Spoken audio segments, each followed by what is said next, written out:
In the heart of a bustling market town, 6 blind men, lifelong friends, encountered a peculiar creature that had arrived from the distant lands. An elephant.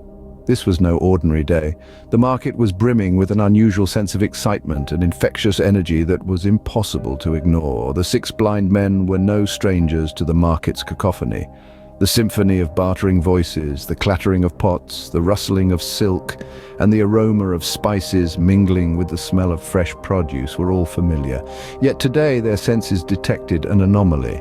A low, rumbling sound, a distinct scent, something earthy yet exotic, and the excited chatter of townsfolk about a creature from the distant lands. Whispers of the word elephant floated through the air.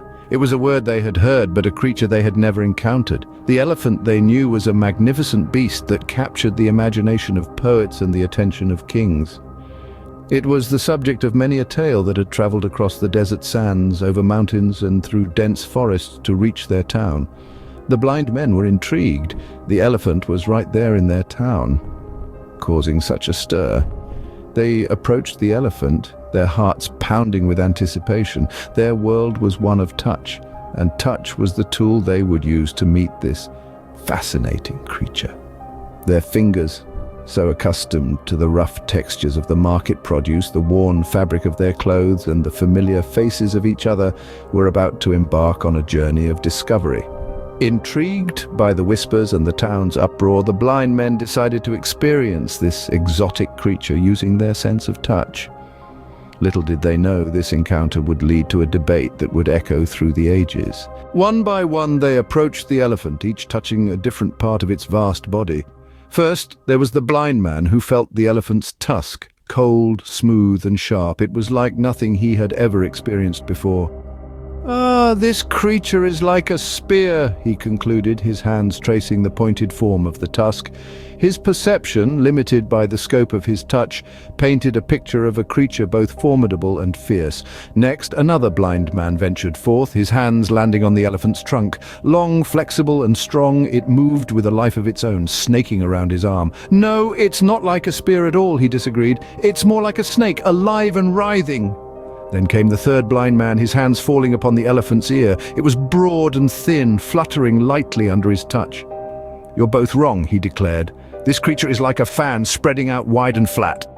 Now the fourth man reached out, his hands wrapping around the elephant's leg. Sturdy and round, it felt like a tree trunk under his grasp. "A fan? A snake? A spear?" he scoffed. "No, this creature is like a pillar, strong and unyielding." After him, the fifth blind man moved to touch the elephant's side. It was flat and firm, stretching out as far as he could reach. "A pillar?" he questioned. "No, it's more like a wall, broad and impassable." Finally, the sixth blind man approached, his hands finding the elephant's tail. Thin, long and fringed with coarse hair, it swished back and forth in his hands. "A wall? No, he argued. "It's like a rope, slender and flexible."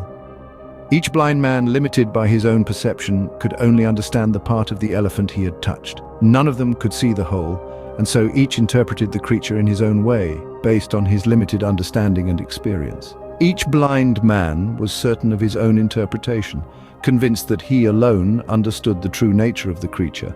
They were all correct in a way, and yet they were all wrong.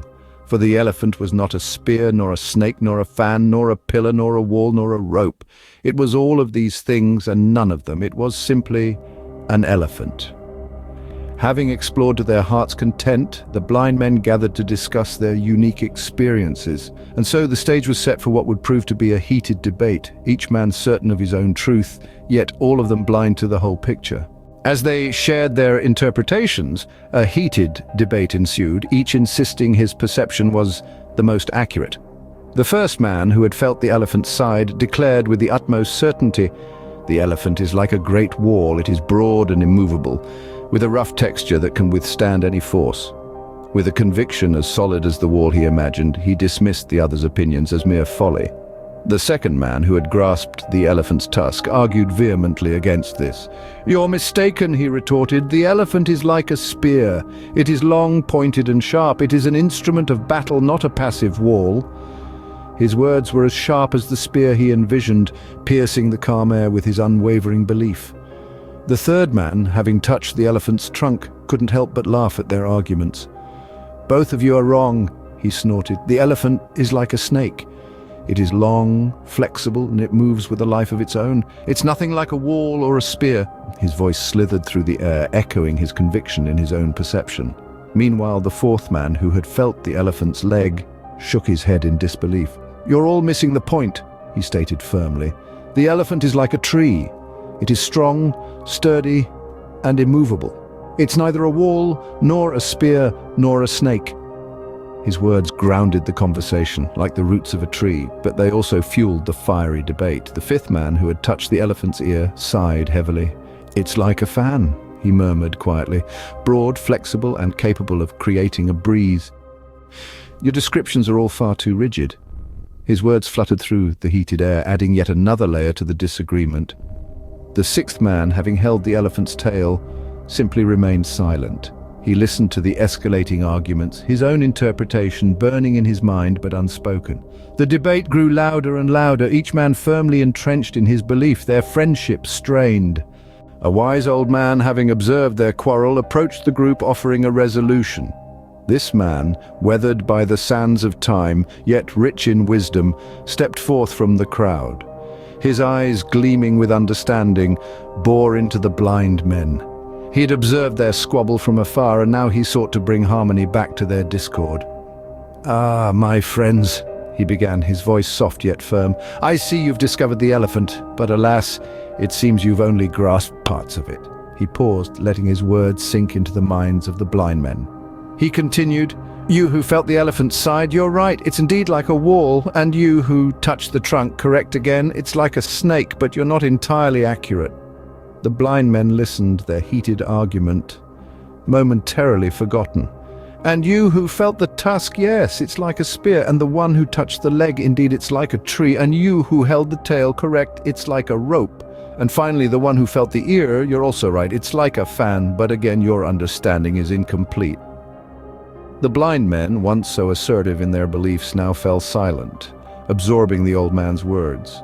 "You see," he said, "each of you has touched a different part of the elephant, and therefore you each have a unique understanding of it. The elephant is all these things you've described, and yet it's more than that. It's a sum of all these parts and more."